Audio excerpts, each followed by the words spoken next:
本来就在使用稳定币，又一直卡死在无护照、无境外卡、传统美股无法入金的死结里，确实提供了一条极其罕见的获取通道。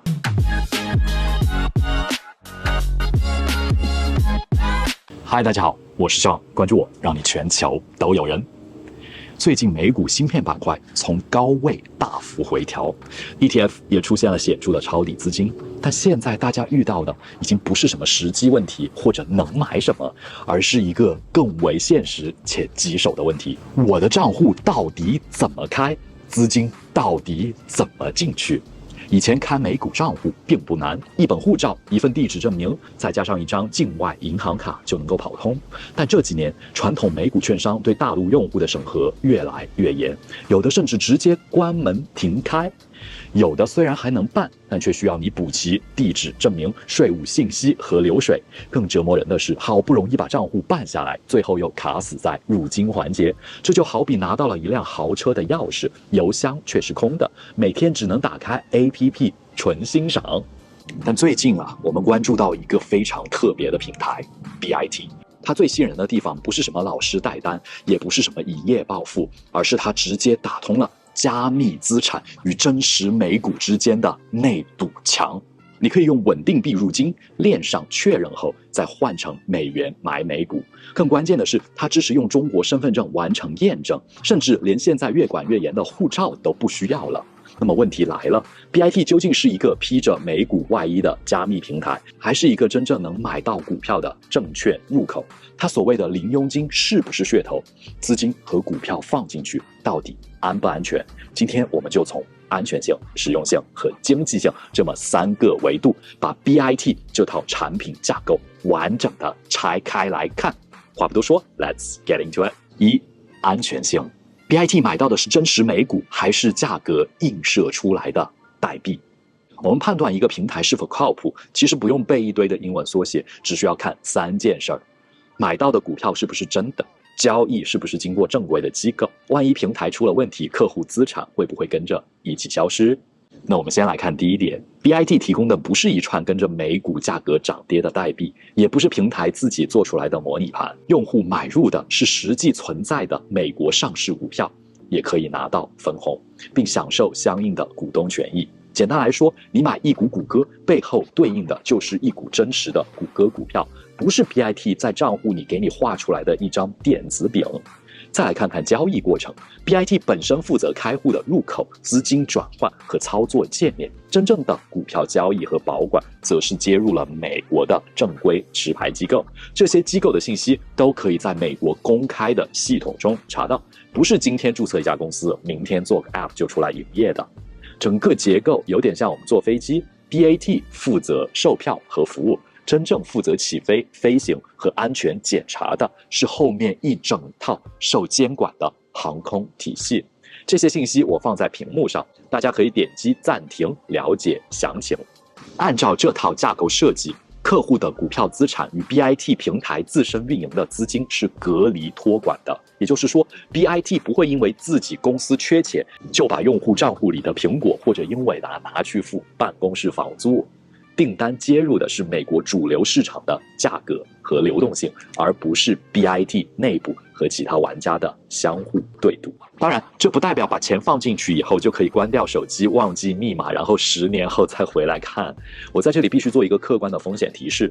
证券和稳定币是2种截然不同的资产。当你把 USDT 换成美股后，底层资产受美国证券相关法规和框架的约束。但如果你的资金只是以稳定币的形式放在平台里，它依然承担着加密市场的脱锚风险和通道风控风险。同时，由于这种离岸综合账户的特殊性，它在极端的 SIPC 破产理赔保障上无法完全等同于传统顶级美股券商的直属账户。总结来说， BIT 的安全不是靠一句全球领先的广告语给打出来的，而是靠真实底层股票、美国持牌清算商和隔离托管这么3层结构支撑的。它不是简单的币圈交易套壳，而是一条尝试把 Web3 入口接入传统美股体系的跨界通道。2. 实用性，没有护照，只用身份证，真的可以开美股账户吗？这可能是绝大多数大陆用户最关心的一点。在 BIT 的 App 里点击美股板块，就会看到一个3分钟极速开户的入口。从流程来看，它依然需要完成标准的8项 KYC 审查，包括身份、地址、财务、资金来源、税务居民身份、投资经验以及风险签署。但它核心突破就在于，对于符合条件的中国大陆居民，系统支持直接使用中国身份证进行身份和地址验证，并不强制要求护照作为唯一凭证。这个设计确实切中了巨大的行业痛点。很多人不是没有闲钱投资，而是根本没有办理护照，或者传统海外券商要求的最近3个月的水电费账单、银行流水指示信件，中国大陆的很多电子账单根本无法完全匹配。结果证明材料交了一大堆，海外审核人员看半天也确认不了你到底住哪。BIT 支持身份证验证，显著地降低了这一层的门槛。但要注意，门槛降低不代表可以瞎填，平台依然会交叉校验你的 net worth， 也就是你净资产以及预计交易频次。如果你填了月交易量几十万美元，但个人净资产只有1万美金，审核风险系统大概率会判定逻辑异常，怀疑你不是来买股票的，而是来挑战数学规律的。稳定币入金真正解决的是传统券商最麻烦的一公里。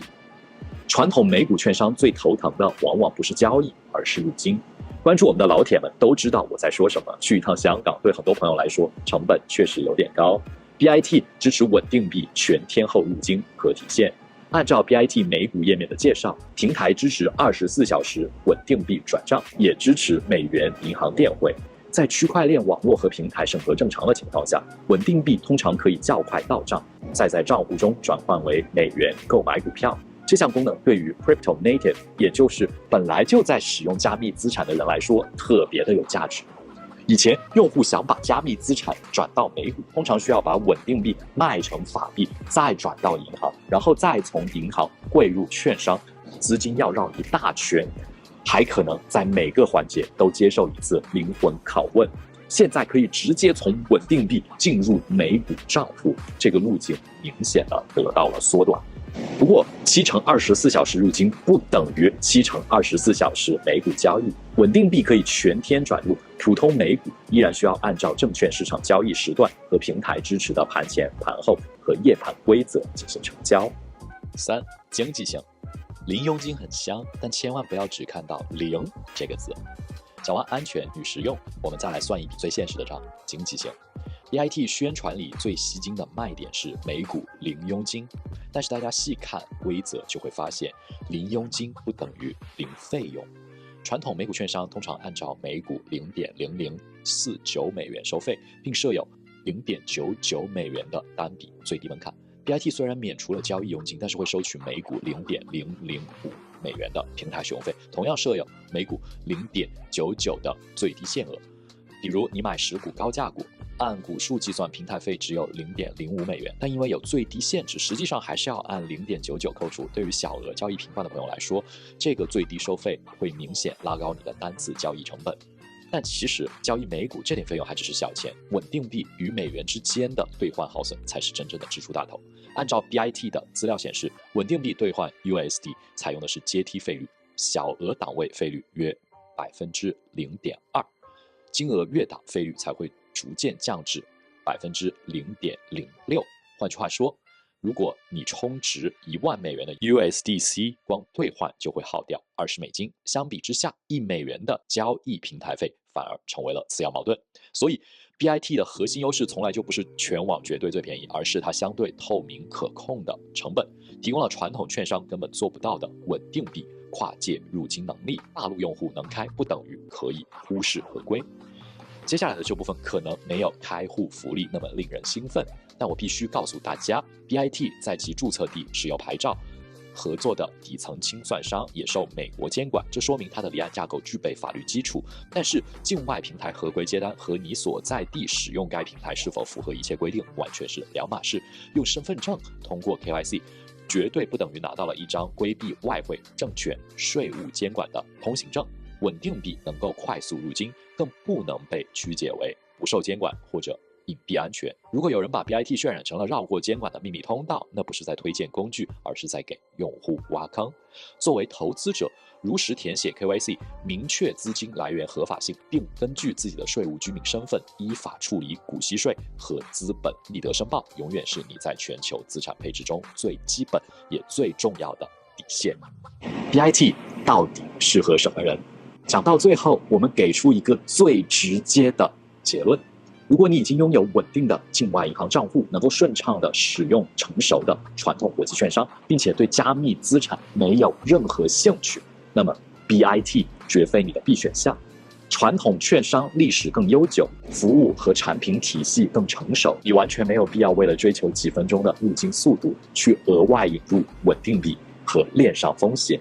但如果你本来就在使用稳定币，又一直卡死在无护照、无境外卡、传统美股无法入金的死结里， BIT 确实提供了一条极其罕见的破局通道。对于准备尝试的朋友，我依然建议大家先用小额资金做闭环测试，从注册、KYC、稳定币充值、美元兑换到买卖股票，以及最后的提现出金，把这整套流程完整的走一遍，确认体验和耗损都符合你的预期后，再考虑是否调整资金规模。